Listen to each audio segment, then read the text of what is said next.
पुण्याची जीवनवाहिनी मानली जाणारी मुळा मुठा नदी एकेकाळी शहराच्या संस्कृतीची साक्ष देणारी ही नदी आज प्रदूषण, जलपर्णी आणि सांडपाण्याच्या विळख्यात अडकली आहे। परिणामी पावसाळ्यात पुराचा धोका तर वर्षभर दुर्गंधी आणि घाणीमुळे पुणेकर त्रस्त झालेत।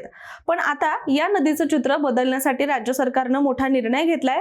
मुख्यमंत्री देवेंद्र फडणवीस यांच्या अध्यक्षतेखाली झालेल्या मंत्रिमंडळ बैठकीमध्ये मुळा मुठा नदी पुनरुज्जीवन प्रकल्पाच्या विस्ताराला हिरवा कंदील मिळालाय। फक्त नदी स्वच्छ करण्यापुरतच नाही तर पुण्याचं भविष्यातील पूर संकट रोखण्यासाठी आणि पर्यावरण वाचवण्यासाठी शिवाय नदीकाठचा चेहरामोहरा बदलण्यासाठी सुद्धा आता हा कोट्यावधींची विकास मोहीम वेगाने सुद्धा राबवली जाणार आहे। चला तर मग याबद्दलच अधिक सविस्तररित्या व्हिडिओच्या माध्यमातून माहिती जाणून घेऊया। नमस्कार, मी रामेश्वरी आणि तुम्ही पाहताय कट टू कट। पुणे शहरासाठी अत्यंत महत्त्वाचा मानला जाणारा मुळा मुठा नदी पुनरुज्जीवन प्रकल्प आता आणखी मोठ्या स्वरूपामध्ये राबवला जाणार आहे।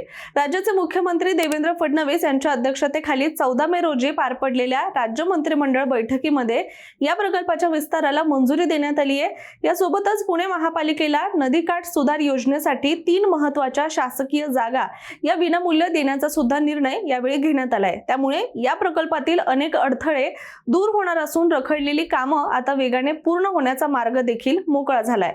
दरम्यान पुणे शहरातून वाहणारी मुळा मुठा नदी गेल्या अनेक वर्षांपासून गंभीर प्रदूषणाच्या विळख्यात अडकली आहे।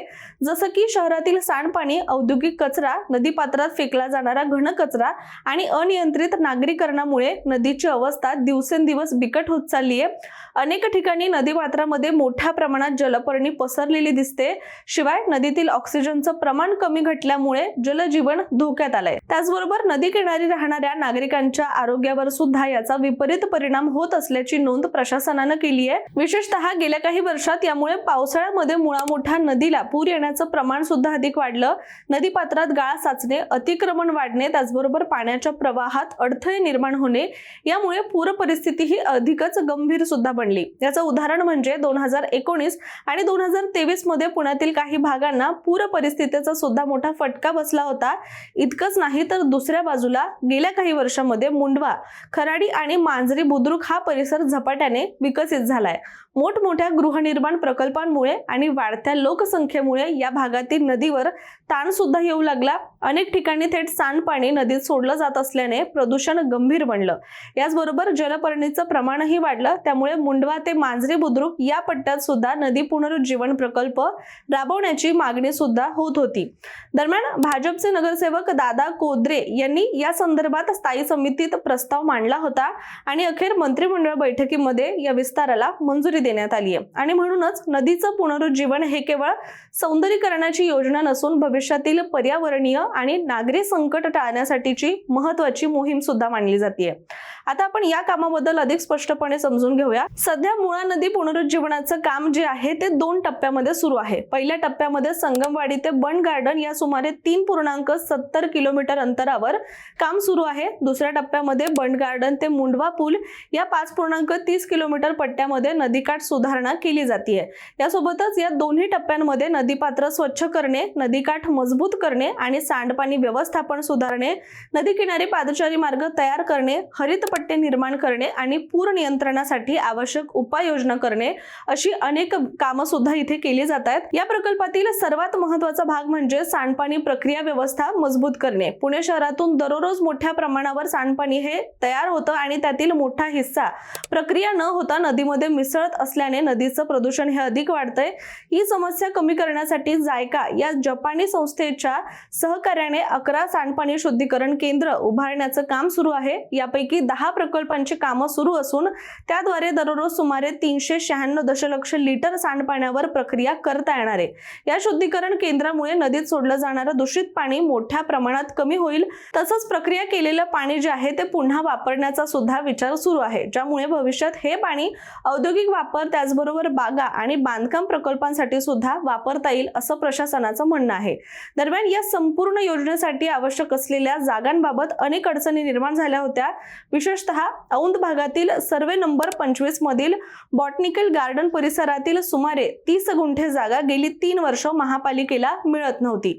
त्यामुळे 10 MLD क्षमतेच्या सांडपाणी शुद्धीकरण केंद्राचं काम हे सुरू होऊ शकलं नव्हतं। अखेर राज्य सरकारने ही जागा विनामोबदला महापालिकेकडे हस्तांतरित करण्याचा निर्णय घेतलाय। याशिवाय येरवडा येथील महिला व बाल कल्याण विभागाची सुमारे 7,000 चौरस मीटर जागा आणि संगमवाडी येथील सुमारे 11,000 चौरस मीटर जागा देखील महापालिकेला देण्यात येणार आहे।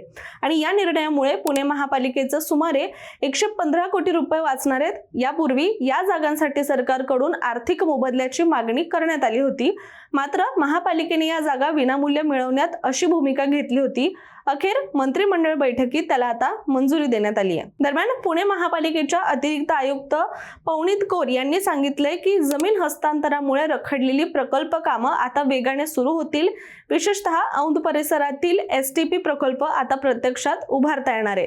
त्याचबरोबर कृषी मंत्री दत्तात्रय भरणे यांनी सुद्धा या जमीन हस्तांतरण प्रस्तावाला मंजुरी दिल्याचं स्पष्ट करण्यात आलंय। त्याशिवाय राज्य सरकारकडून सुद्धा नदी संवर्धनासाठी आणखी कठोर उपाययोजनांची तयारी देखील सुरू आहे।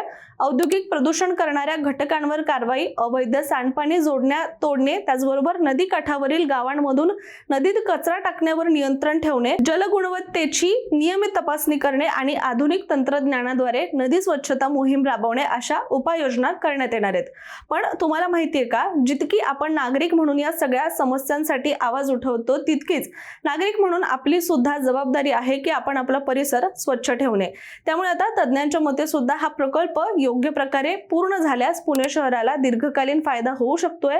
भूजल पातळी सुधारण्यास मदत होईल, त्याचबरोबर नदीकाठावरील पर्यावरण सुधारेल, पुराचा धोका कमी होईल आणि नागरिकांना स्वच्छ आणि सुरक्षित असा नदीकाठ सुद्धा उपलब्ध होईल। मात्र आता यासाठी प्रकल्पाची अंमलबजावणी वेळेत आणि पारदर्शकपणे पूर्ण होते का, हे पाहणं सगळ्यांसाठीच महत्त्वाचं ठरणार आहे। त्यामुळे आता पुढे नेमकं काय होतं हे तर आपल्याला येणाऱ्या काळामध्ये नक्कीच समजेल। तोपर्यंत पुणेकरांना मात्र काहीशी वाट मात्र या प्रकल्पासाठी पाहावी लागणार आहे। तुर्तास आपण इथेच थांबूया। मात्र तुम्ही अशाच माहितीपूर्ण व्हिडिओसाठी कट टू कटच्या YouTube चॅनलला सबस्क्राईब करायला विसरू नका।